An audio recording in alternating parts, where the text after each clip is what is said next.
Chapter आप लोगों का फिजिक्स का है ना। अभी लिखने की जरूरत नहीं, केवल समझें unit and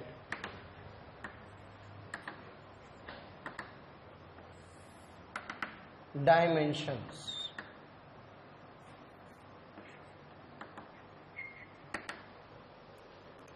it is a very fundamental and very basic chapter, unit and dimensions. Unit और डायमेंशन हम लोग पढ़ रहे हैं फिजिक्स के अंदर, है ना। तो जो पहला सवाल आता है that is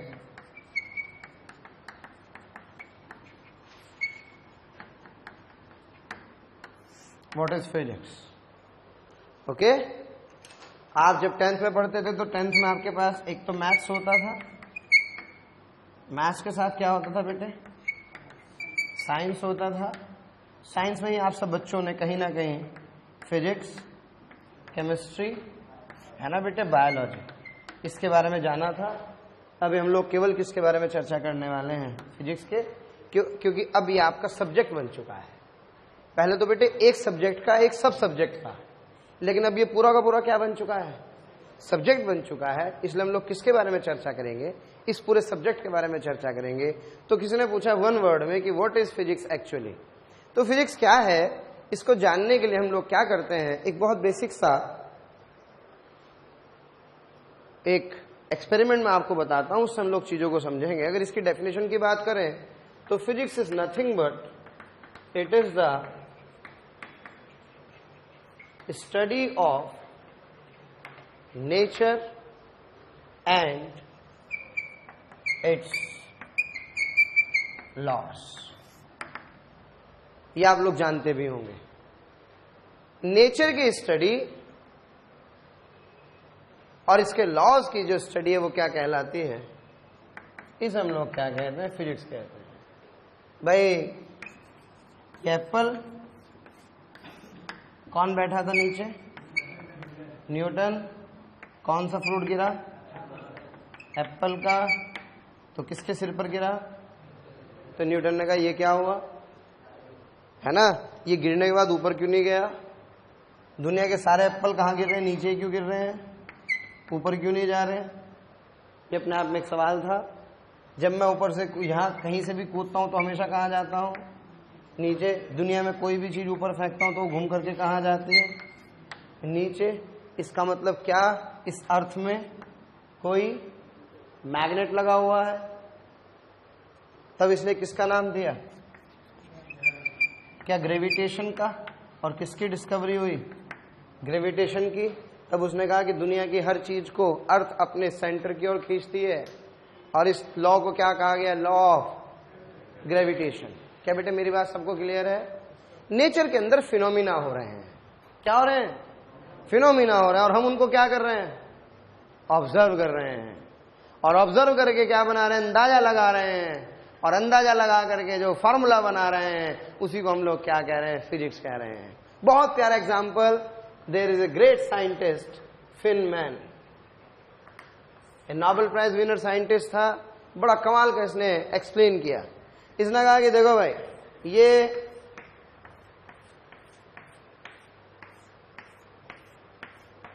chess board 8x8 का होता है, कुछ एक दो खाने कम रहेगा यार, चलने दो, किनो मत, है ना।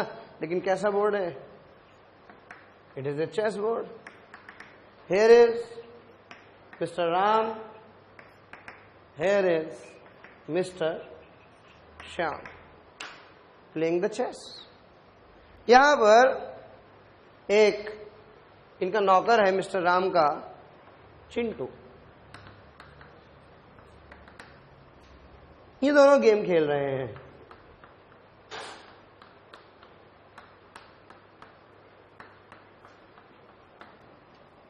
ऑब्जर्व कौन कर रहा है, who knows the rules of the game, obviously Ram and Shyam, they were playing the chess. इन दोनों को तो रूल्स पता है, आपको भी पता होगा। शायद ये पैदल होता है, ये एक चाल चलता है सीधी, ये भी पैदल होता है, ये भी एक चाल क्या चलता है, सीधी। चिंटू देख रहा है, अरे वाह,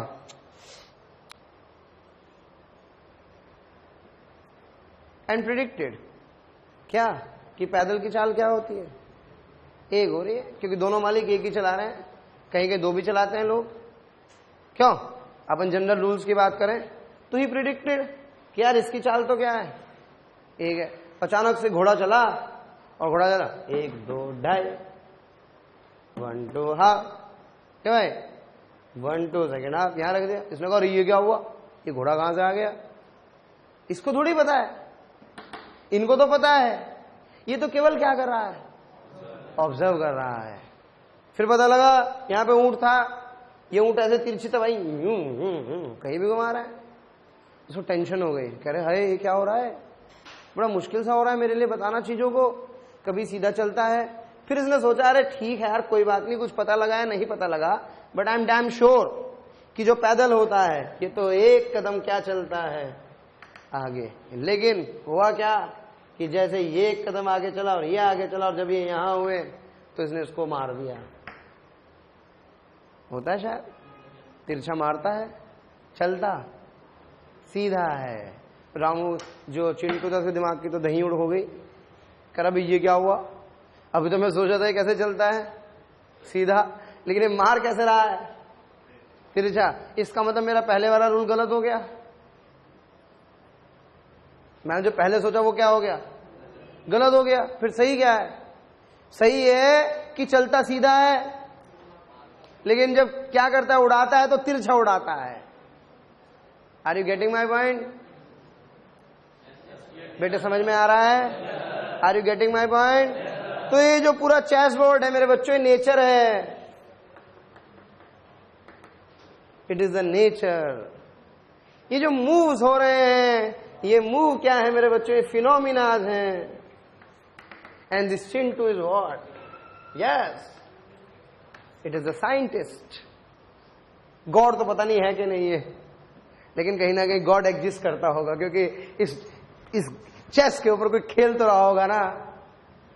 अगर खेल रहा है तो गॉड है, नहीं खेल रहा तो गॉड नहीं है, लेकिन कुछ हो तो रहा है ना। समझ में नहीं आ रहा।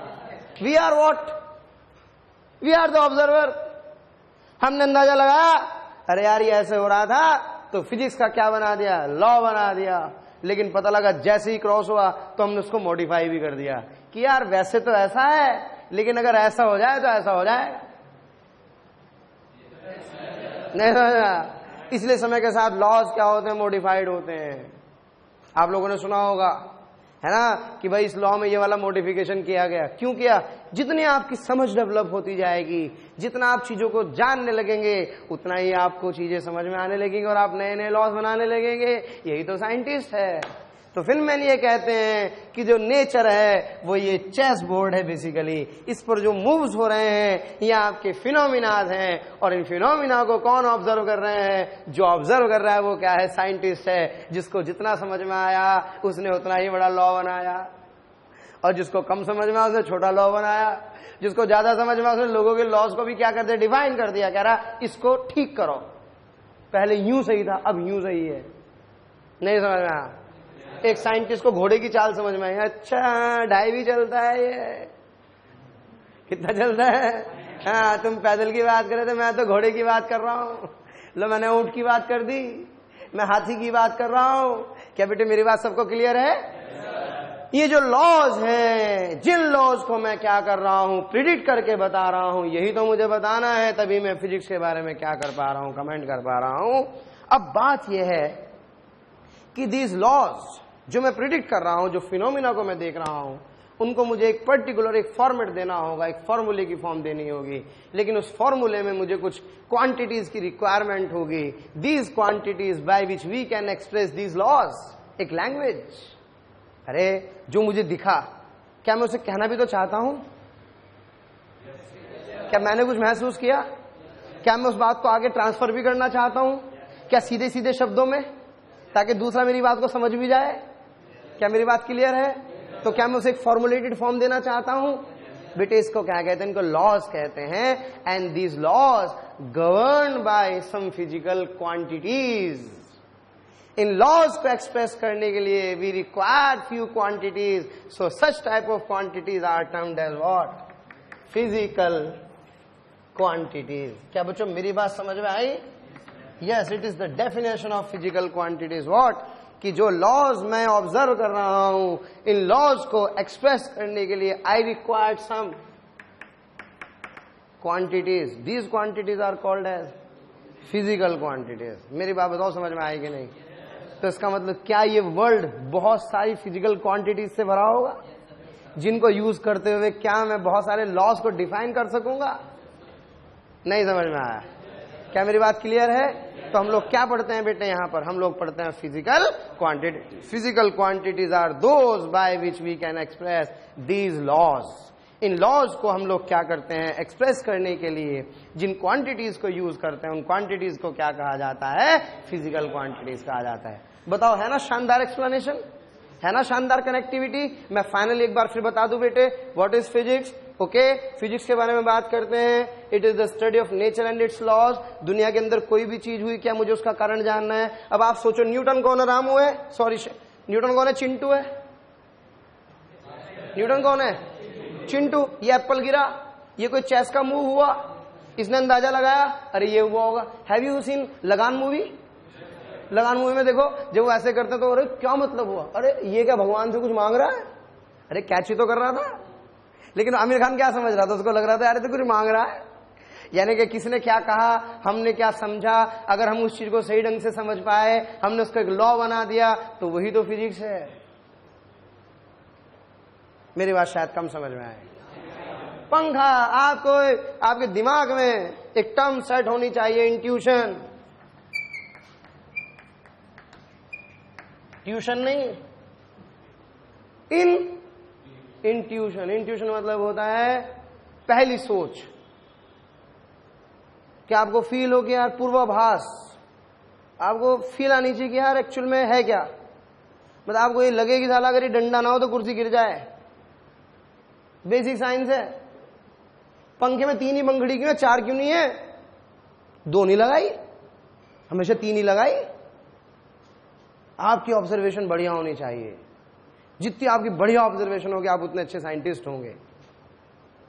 क्या मेरी बात समझ रहे हो? साइकिल भारी क्यों नहीं बनाई, हल्की बनाई?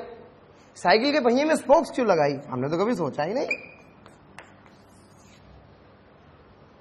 जबकि होना क्या चाहिए था, डिस्क होती तो मजा आता। पता नहीं स्पोक्स क्यों लगा दी। ऐसा क्या किया? कार का पहिया सॉलिड क्यों नहीं बनाया, इस तरह का क्यों बनाया? जब मैंने किसी वायर को छीला, वायर देखिए आप लोगों ने, तो आपने देखा होगा कि उसके अंदर बहुत सारे तारों का बंडल मिला। सिंगल वायर क्यों नहीं, इतने सारे तार क्यों है? एक तार से भी तो काम चल सकता था। यानी कि आपकी जो सोच होनी चाहिए वो डिटेक्टिव वाली होनी चाहिए, और ये आपके अंदर तक ही हो, लोगों को ना पता लगे। लोगों को ज्यादा पूछोगे तो लोग बेवकूफ बोलेंगे आपको, कहले पागल है, बचो भाई इससे, तो बहुत सवाल पूछता है। लेकिन आपकी ऑब्जर्वेशन बढ़िया होनी चाहिए। आप चीजों को जाने तब माने। समझ में आ रहा है? मानने का मतलब जानना है। जब आप चीजों को जानेंगे तब जाके आप चीजों को मानेंगे। एक और इंपॉर्टेंट बात मैं आपसे बता दूं बेटे, ये फिजिकल क्वांटिटीज वो क्वांटिटीज हैं जो इन फिजिकल लॉज को एक्सप्लेन करने के काम में आती हैं। इसके अलावा एक और इंपॉर्टेंट बात मैं आपको बता दूं बेटे, आपको अपनी बात को एक्सप्रेस करने के लिए एक लैंग्वेज चाहिए। सबको पता है हिंदी इंग्लिश, ये तो कॉमन सेंस है। मैं हिंदी में बात करूंगा तो आपको ज्यादा अच्छा समझ में आएगा, इंग्लिश में करूंगा तो भी आएगा, लेकिन there must be a language. अगर मैं आपसे ऐसे इशारों में बात करूं तो भी तो एक लैंग्वेज है वो, लेकिन उसके लिए मुझे दोनों को समझ में आनी चाहिए। इसी तरह से फिजिक्स को पढ़ने के लिए एक लैंग्वेज है जिसको मैं क्या कहता हूं, mathematics. So here we use what, mathematics, and mathematics is the language of what, physics की लैंग्वेज को क्या कहा जाता है। इसलिए हम लोग क्या करते हैं, मैथ्स को यूज करते हैं। ये मैथ्स की इंपॉर्टेंस है। Physics is not math, math is not physics, mathematics is the language to understand physics, to express physics, to read, to write. यानी कि फिजिक्स की नस नस में कौन भरी पड़ी है, मैथमेटिक्स भरी है। वो केवल और केवल क्या है, लैंग्वेज है। And from the next we will start what are the physical quantities and what is this particular world. Okay, thank you very much.